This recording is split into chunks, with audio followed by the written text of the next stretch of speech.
Olá, tudo bem com vocês? Meu nome é Homero e eu sou gerente técnico do IMEB, o Imagens Médicas de Brasília, e diretor acadêmico do IMEB-ES, que é o Instituto de Educação Superior do IMEB. E hoje, nesse episódio do IMEBcast, vamos conversar um pouquinho sobre os mitos e as verdades sobre a radioatividade. E para isso a gente tem uma convidada especial, que é a Rita Espíndola. Tudo bem, Rita? Olá, tudo bom? Vai ser um prazer conversar e tirar realmente esses mitos, né? E falar um pouco mais as verdades sobre radiação. A Rita, ela é física médica, com mais de 18 anos de experiência na área, com pós-graduação na área de medicina nuclear e radioterapia, e agora está numa fase final de se pós-graduar também na área de auditoria em sistemas de saúde.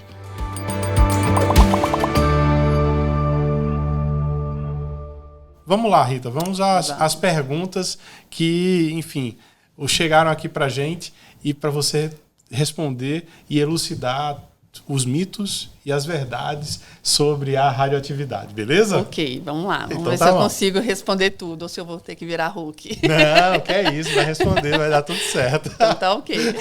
Olha, se a gente não conseguir terminar esse videocast até o final, você já sabe o que aconteceu, tá? Então tá ok. Então tá bom, vamos lá. A radioatividade, ela não surgiu especificamente na Segunda Guerra Mundial. Ela acabou acontecendo antes. Então, conta um pouquinho, né, dessa história da descoberta da radioatividade e, inclusive, da presença da radioatividade na natureza. Tem a bomba, né? Teve a Segunda Guerra, as bombas lá de Hiroshima e Nagasaki. E aí todo mundo pensa que a radioatividade foi descoberta nesse período, né?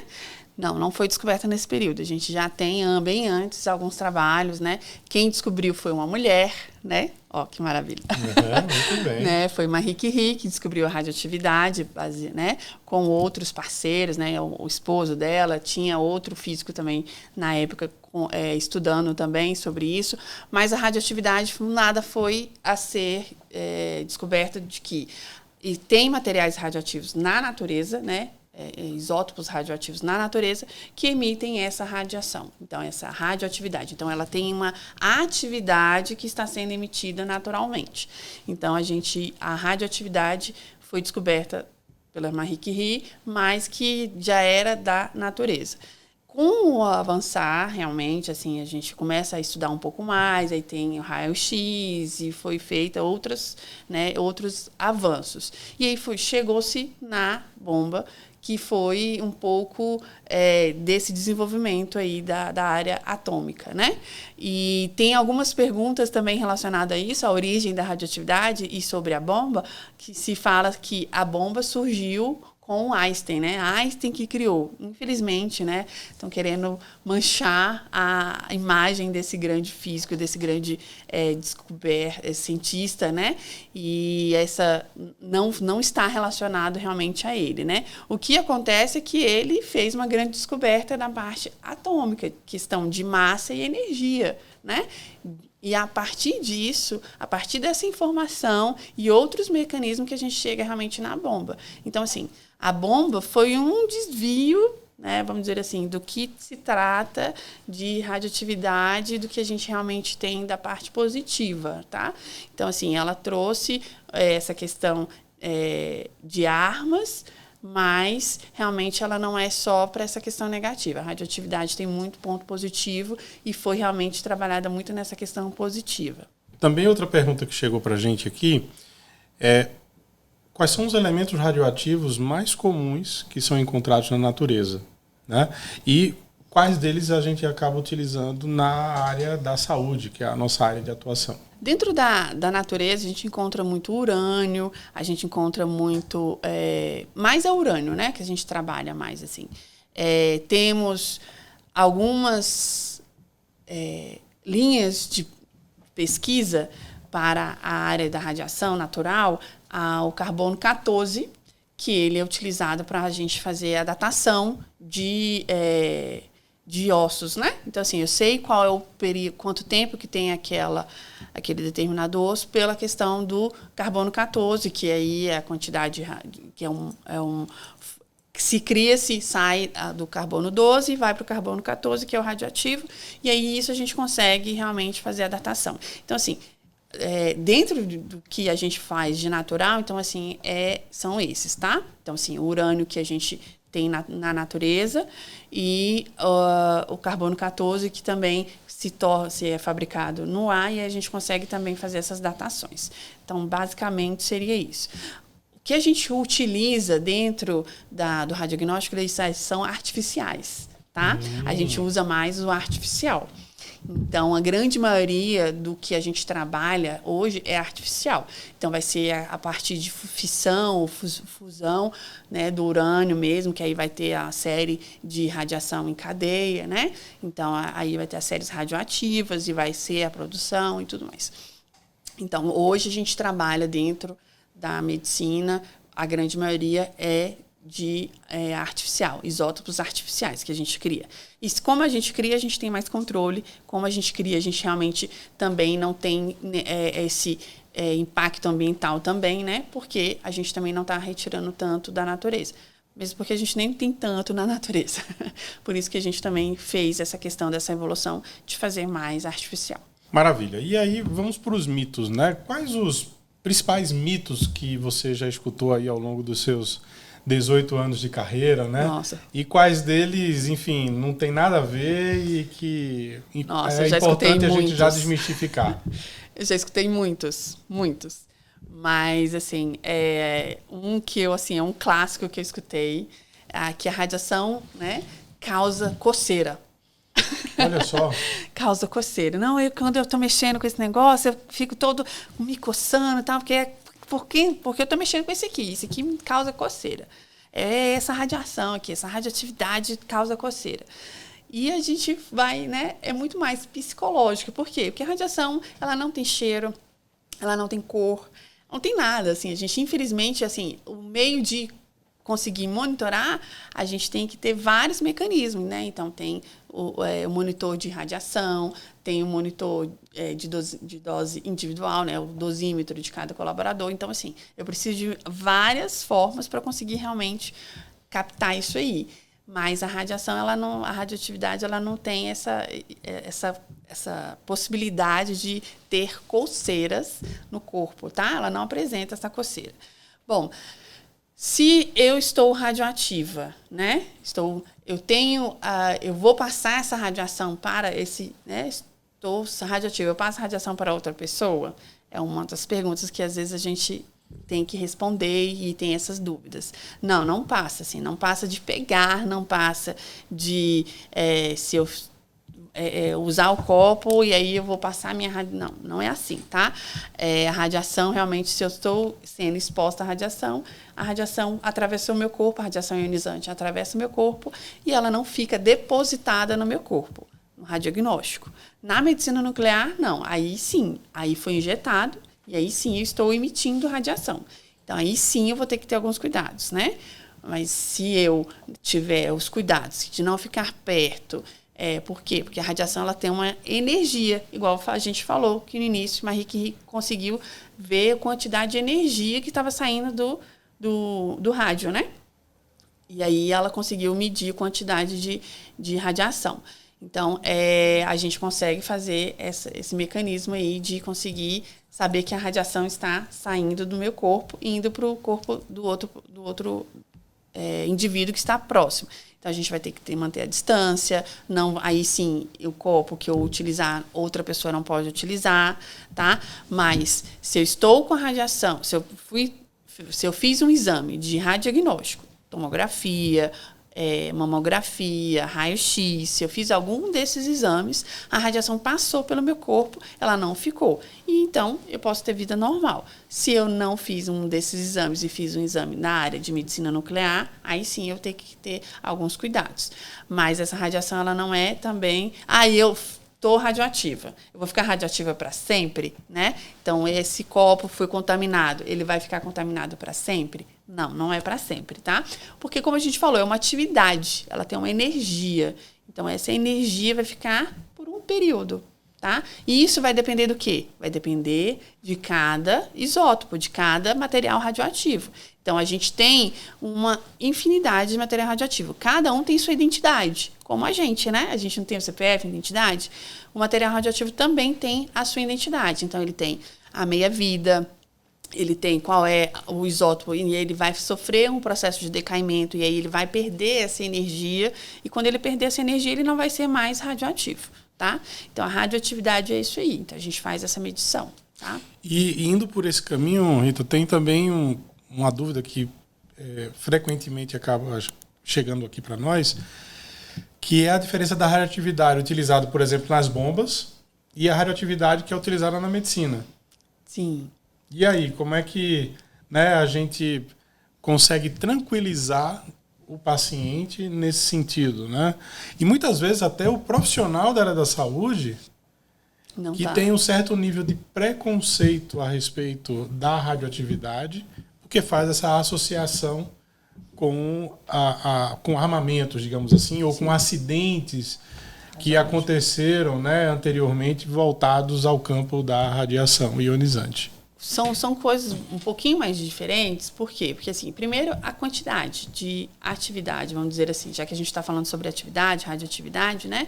Então, a energia que se usa para uma bomba é infinitamente maior do que a energia, vamos dizer assim, para a gente fabricar o molibdênio que eu vou fabricar o tecnécio, né? Então, basicamente, né?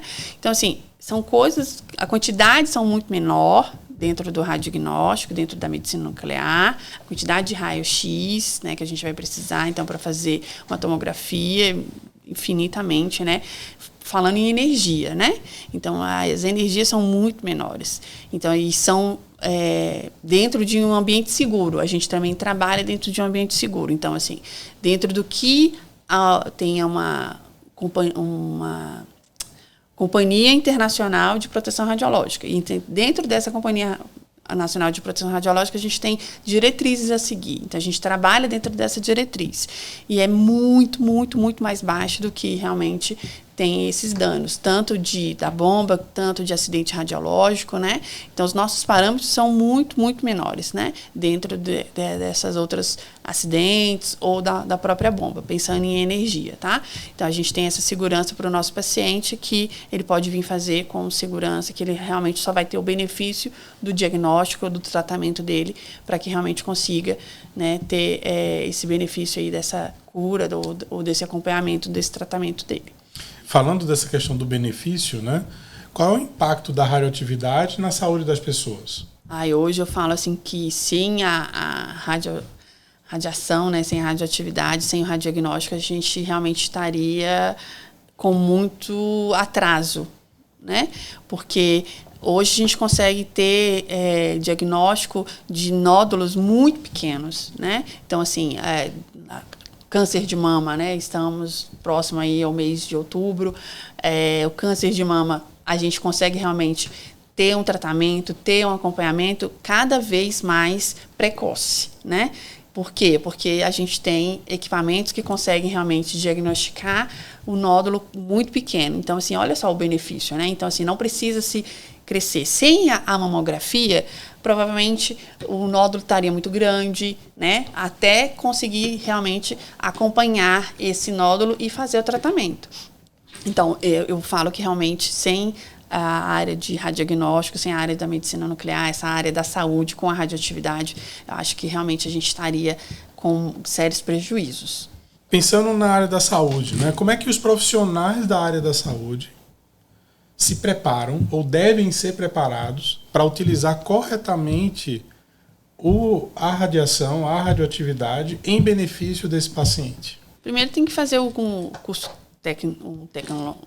técnico voltado para isso, ou que seja na área da enfermagem, principalmente na área da radiologia, para que realmente possa atender o nosso paciente de uma forma clara, que ele esteja ciente do que está fazendo, né? Então, assim, se ele sabe que eu estou fazendo uma tomografia para o benefício de uma cirurgia de cabeça e pescoço, então eu preciso realmente posicionar o paciente de uma forma correta para que eu consiga ter esse exame bem claro para o médico que vai acompanhar esse paciente. Então, eu preciso realmente ter essa ciência. Por que eu vou estar fazendo esse exame, né? Então, ele tem que se preparar muito bem, sempre estar buscando, como eu falei no início, essa área é uma área relativamente nova quando a gente pensa na área de medicina, né? Mas o radiodiagnóstico, ele sempre está evoluindo.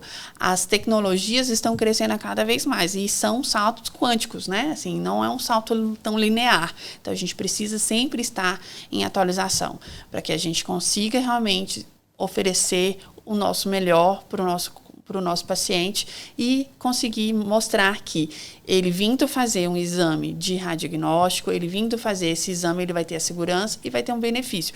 Porque da mamografia, igual eu estava falando, né? A paciente, ela fazendo a mamografia, ela não precisa se mutilar, né? Ela não vai precisar tirar a mama total, porque às vezes o nódulo estava muito grande, não conseguiu fazer o tratamento correto e aí teve a mutilação. Então, olha o desgaste realmente, assim, olha o impacto final, se realmente não tem essa evolução da tecnologia e se o nosso profissional também não está evoluindo com a tecnologia para operar, para conseguir realmente fornecer maiores segurança para essas nossas pacientes e qualquer outro paciente que venha fazer um exame de radiodiagnóstico. É importante que se diga que não apenas profissionais de nível médio, como os técnicos em enfermagem, técnicos em radiologia, precisam, né, ter todos esses conceitos muito bem fixados, né, na sua formação, mas também os profissionais de nível superior. O diagnóstico por imagem, a medicina diagnóstica, ela é uma área multiprofissional. E, dito isso, profissionais com formações diferentes, né, e ainda mais com níveis de escolaridade diferentes, precisam ter a mesma base em termos de conhecimento no tocante à radioproteção, como é o caso que nós estamos conversando aqui, com o uso correto da radioatividade, né? E, claro, dentro de cada uma das áreas de atuação. Então, o nível técnico é uma situação, o nível superior de outra, né? O pessoal da enfermagem atua de uma maneira diferente do pessoal da radiologia, da farmácia, da biomedicina, sim, da física, da engenharia, assim por diante, né, Rita? Cada um vai ter uma postura e uma metodologia de trabalhar diferente, mas quando você tem um olhar amplo e multidisciplinar, você também consegue atuar até melhor, né? Então é interessante também não ficar só no nosso quadrado, né? Como a gente costuma falar, né? Trabalhar na área de imagem, a gente precisa realmente saber de tudo um pouquinho. Então, assim, eu não posso ficar só na física, eu tenho que ir um pouquinho na engenharia, eu preciso ir um pouquinho na enfermagem, eu preciso ir um pouquinho nos técnicos de radiologia, então eu preciso ir realmente em todas as áreas para que consiga realmente oferecer o melhor, para conseguir embasar todas as áreas e oferecer sempre o melhor para o nosso paciente, né? E falando um pouquinho disso também, dos mitos e verdades, Homero, eu quero também ressaltar assim, infelizmente, as pessoas têm essa visão errônea da radiação, né? E eu acho engraçado assim, eu posso usar, se eu usar o micro-ondas, a minha comida ficou radioativa. Eu não uso micro-ondas em casa porque a comida ficou radioativa, né? Então, gente, não é isso, né? Então, se está regulamentado, não faz um mal, né? Lá também, no micro-ondas, a gente usa radiação não ionizante, né? Então, a quantidade de radiação ali é uma quantidade pequena, né? Assim, ela não tem força para atuar dentro da nossa estrutura celular. Tá? Então, ela não atua realmente. Então, micro-ondas, a radiação de micro-ondas, infravermelho, celular, tudo isso é radiação. Só que aí, sim, a gente fala assim, eu tenho medo da radiação. Mas você não tem medo do celular, você usa muito o infravermelho, às vezes, para ler um código de barra, para entrar no shopping. Você usa muito a radiação, né? A gente tem a radiação a todo momento.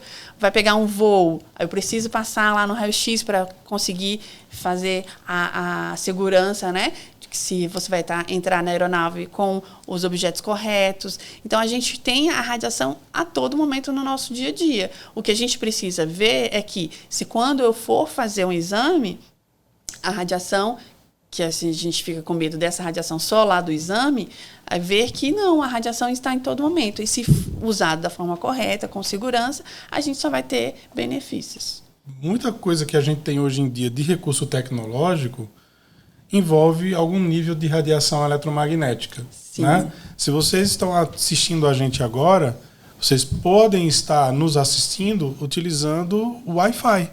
E o Wi-Fi é um tipo de radiação não ionizante. Tá certo? Então, E ninguém em sã consciência vai dizer, olha, pare de usar o Wi-Fi porque é uma radiação e que vai fazer mal e que é alguma coisa nesse sentido.